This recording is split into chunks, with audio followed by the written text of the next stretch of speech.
एक जागा जिथे प्रत्येक मशीन नाही तर एक संधी आहे स्वतःला घडवण्याची। ही जागा म्हणजे Chhajed fitness club, Rahuri factory मधील सर्वात विश्वसनीय आणि हायटेक जिम।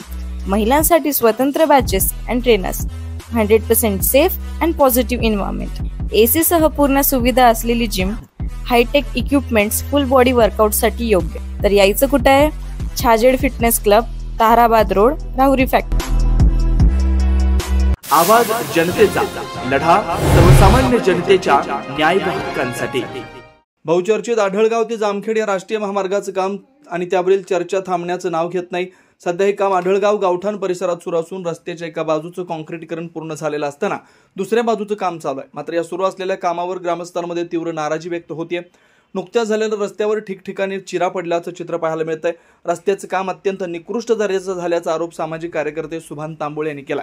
त्यांनी सांगितलं की रस्त्यासाठी वापरलेली खडी ही माती मिश्रित आहे, त्यामध्ये खडी आहे की माती हेच समजेनासं झालंय। तांबोळे यांनी पुढे सवाल उपस्थित केलाय की या रस्त्याची मागणी ही सामाजिक गरज असून हे काम दर्जाहीन होत असताना प्रशासन का गप्प आहे? विचार न केले असता कंपनी 2013च्या नियमांना दोष देते तर ठेकेदार कंपनीला दोष देतो। मग या साखळीतील जबाबदार कोण? सब ठेकेदार, मूळ ठेकेदार आणि संबंधित प्रशासकीय अधिकाऱ्यांची चौकशी व्हावी अशी मागणी त्यांनी केली। यासोबतच ग्रामस्थांनी देखील आवाज उठवून हा महामार्ग लवकरात लवकर टिकाऊ, दर्जेदार आणि सुरक्षित व्हावा अशी स्पष्ट मागणी केली। सध्या सुरू असलेले हे महामार्गाचं काम स्थानिकांसाठी त्रासदायक ठरतंय। याबाबत प्रशासनाने तात्काळ दखल घ्यावी अशी अपेक्षा आता सर्वसामान्य नागरिक व्यक्त करतात। आवाज जनतेसाठी गणेश कांबळे, श्रीगोंदा। आढळगाव जामखेड 548D हायवेचे राष्ट्रीय महामार्गाचे काही सालापासून रस्त्याचे काम चालू आहे। ते चालू बंद अवस्थेत येतं, एकदम निकृष्ट दर्जाचं काम चालू आहे। आता तुम्ही जर माझ्या मागे पाहिलं तर मातीत खडी का खडीत माती का मातीत खडी हेच कळत नाही। नेमकं आता काय माती पसरायचं काम चालू आहे, हे सगळी माती दिसते इथं।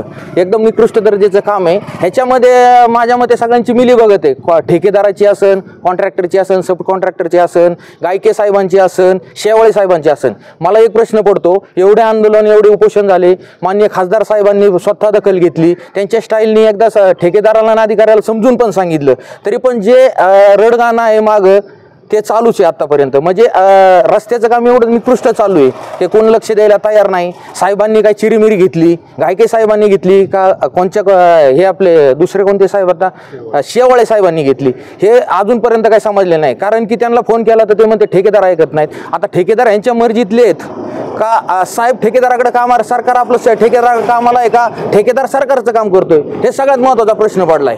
गायके साहेबांनी ते पाहणं गरजेचं आहे आणि शेवाळे साहेबांनी पण ते पाहणं गरजेचं आहे। शेवाळे साहेबांनी म्हणजे त्यांना फोन केला तर डायरेक्ट म्हणते ठेकेदार ऐकत नाही, ठेकेदाराला सांगतो, आणि ठेकेदारांनी शेवाळे साहेबांनी ठेकेदाराला फोन केला तर ठेकेदार चुकीची माहिती देतो, काम चालू आहे असं आहे तसं। पण एकदम निकृष्ट दर्जाचं आहे। कामाची क्वालिटी कंट्रोलनी चौकशी व्हावी, क्वालिटी कंट्रोलनी चौकशी करून संबंधित जे अधिकारी असतील त्यांची पण चौकशी व्हावी एवढी ग्रामस्थांच्या वतीने विनंती करतो। आणि लवकरात लवकर या रस्त्याचं काम मार्गी लागावा अशी सगळ्यांना विनंती करतो। नवनवीन घडामोडी आणि सत्य बातमी पाहण्यासाठी आजच आमच्या YouTube चॅनलला सबस्क्राईब करा, शेअर करा आणि लाईक नक्की करा।